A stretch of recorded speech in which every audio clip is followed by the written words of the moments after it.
Hey everyone, welcome back to my channel. It is my BCBA-aversary. Literally today, May 11th, a year ago, I was sitting in a testing center thinking that I wasn't going to pass that exam, but I passed it. And here I am a year later to talk to you about my experience as a newly minted clinic BCBA. So yes, I know how misleading my name can be, Ricky the RBT. But then I also say that I'm a BCBA. So you're kind of stuck like, so is he an RBT or is he a BCBA? I am a BCBA, right? I kept my name because I always wanted to acknowledge the fact that I was an RBT first. And everything that I learned as an RBT, everything that I learned as a paraprofessional, everything that I learned as support staff and group homes molded me into the BCBA that I am today. So I do have a video where I talk about my journey into ABA, what I was doing before ABA, what I've been doing since I've been in the field of ABA. I specify everything, break everything down. So definitely check out that video so you can get a better idea of how I got into the field of ABA, Applied Behavior Analysis.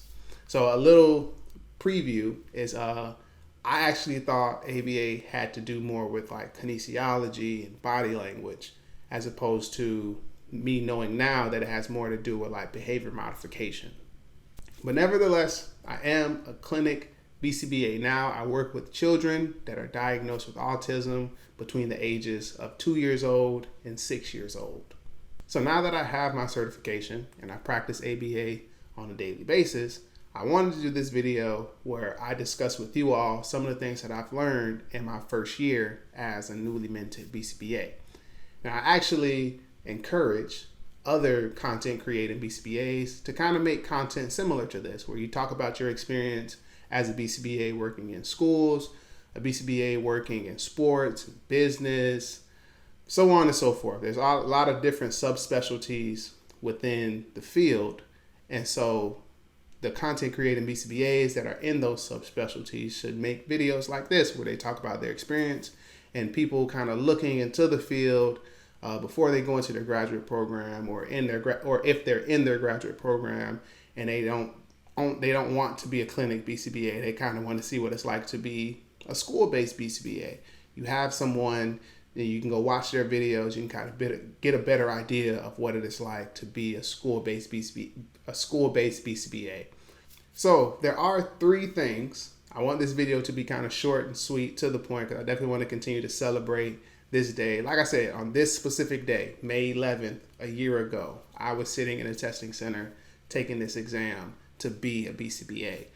So I definitely want this video to be short, sweet, to the point. I want to tell you about 3 things that I've learned in my first year as a BCBA working in a clinic. So take out your pen, take out your pad, and let's jump into it. First thing that I learned as a clinic BCBA in my first year is that you never stop learning. So all the information that you gained in your graduate program, from supervision, from studying for the big exam, all of that information is going to be helpful. All of that information is going to be beneficial to you. But now it is time to apply it to another human being. And so what comes with you never stopping the learning process is that you're always able to provide valuable insight and you're always able to provide valuable feedback. Now, how you will go about making sure that you never stop learning is that you continue to accrue your continuing education units. So you accrue those units through conferences, through courses, so on and so forth. But you always want to make sure that you're accruing those continuing education units, because our field is steadily growing, is steadily progressing. So you always want to know, what are some of the new things that are happening in the field. You don't want to remain stagnant and just hold on to the information that you gained while you were studying or while you were in your graduate program, so on and so forth. Other ways that you can go about this is listening to ABA focused podcasts or following informative profiles on Instagram, reaching out to your colleagues, to seek help or to seek guidance, and then reading and research. All of these are ways for you to kind of stay in the loop. You can kind of always make sure that you're growing within the field and you're growing with the field. So definitely don't remain stagnant. Don't hold on to just the information that you learned from your graduate program or while you were studying for the exam. Definitely continue to accrue those continuing education units so you never stop learning. The second thing that I learned as a clinic BCBA in my first year is how to lead and guide the paraprofessionals that work up under me. So outside of leading and guiding them, I had to kind of understand the significance of why and how I lead and guide the paraprofessionals that work up under me.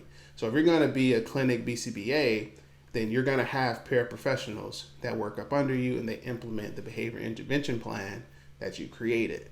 So as you're working with these paraprofessionals, it's your duty to supervise them, but it's also your duty to lead and to guide them because they're looking to you for leadership and for guidance. So what that looks like, you leading and you guiding the paraprofessionals, is you talking to them on a personal level, really getting to know them and not making all of your conversations about the client.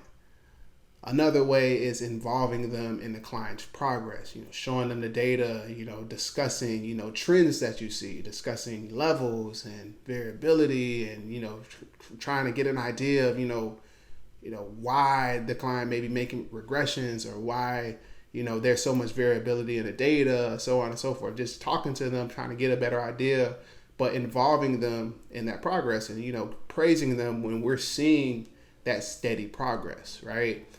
And then the last thing is just actively listening to them when they have concerns or they have opinions, giving them the floor to speak, just so we're not always just telling them what to do and, just manufacturing their thoughts and not giving them the floor to express to us what they need or what they see or what they think should be changed because they have a voice in what we're doing as well. We're a team. It's a collaborative effort.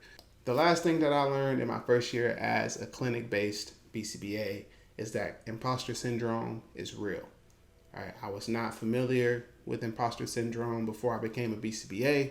And I'm not saying this to say that you're going to experience it, but I've experienced it multiple times. I wouldn't say it's an ongoing thing because how I kind of get past it is I remind myself that those feelings of inadequacy, they don't define me, right? I trust the knowledge that I've acquired. I trust what I'm saying. I trust the process. I trust myself. And so that feeling of inadequacy, it doesn't define me as a clinic-based BCBA.